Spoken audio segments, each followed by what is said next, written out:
cartilages, the rings of cartilage along there. This is your larynx, and so we want to look into the larynx. We're going to want to cut way up here. We're going to want to find the hyoid bone and then cut between there so we can see it. But what you can mostly see in the larynx is this thyroid cartilage, big white thyroid cartilage. And then there's a little bit of a gap there. This is the cricoid cartilage going along here.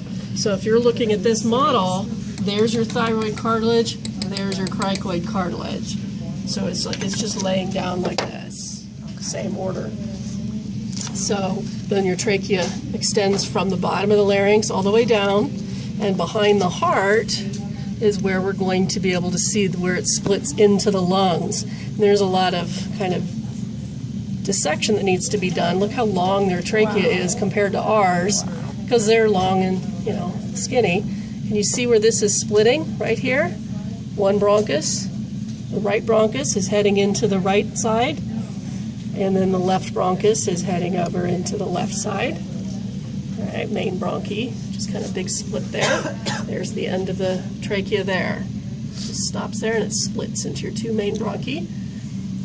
Up here, we want to cut that so we can see inside the larynx, and we need to separate it first from the underlying esophagus, right? There's your trachea, and this esophagus collapsed.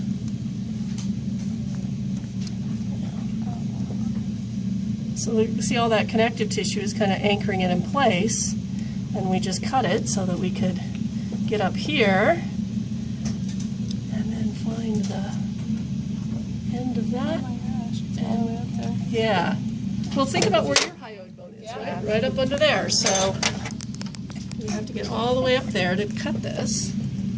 And once it's cut, we can look inside. Oh, wow. That's awesome. Here's that little epiglottis sticking up. All right, it would be covering the opening in here. I'm going to cut a little further. Well, I don't want to cut that. Can you look down inside and see the opening down there? Yeah. The flap, like The little flaps. Wow. That's the opening into the larynx. All right. This epiglottis would cover over that. Those are just the two little vocal folds, and the vestibular folds are on either side of that. So when we swallow, this covers that opening, and the food would go back here into this pouch down here on the back side of it, because that's the laryngopharynx there, and it's going down into the esophagus. Can you see my probe is down in the esophagus, which is a muscular tube back there.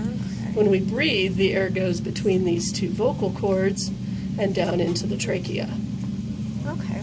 And I think that's everything. Oh, and then back here is where the cricoid cartilage, we see lots of the cricoid cartilage back here. Because if you look at the back side of your larynx, that's where most of the cricoid cartilage is. You see a little ring of it in the front, Okay. and then a larger amount of it in the back. We can't really make out these guys. It's too small. Okay. So, is that good? Make sense? Yeah, yeah. Yummy. Okay. Yummy. Can you just talk to me more about esophagus versus...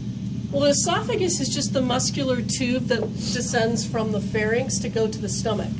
So that's where food goes. Right. And air goes down into the larynx and is directed down the trachea. The pharynx is connected to both, the throat. That's why you can breathe through your nose and through your mouth. Right? Those are all connected. So it's just a muscular tube behind the trachea that goes to the stomach? that goes to the stomach. So this would continue past behind the heart and all the way down here.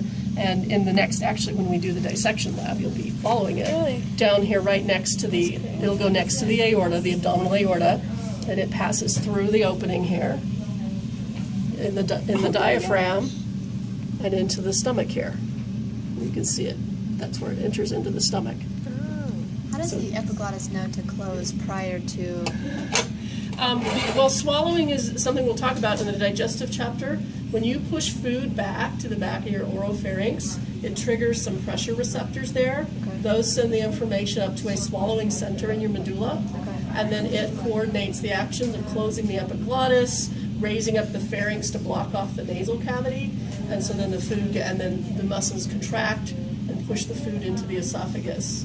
Now sometimes when we're doing stuff like trying to laugh and talk at the same time, we kind of mess up that circuitry, and you might get food into the larynx by mistake. Okay. That's not supposed to happen, usually with swallowing prevent that. So can you were saying like at the beginning, this is larynx, right here? This whole thing basically going from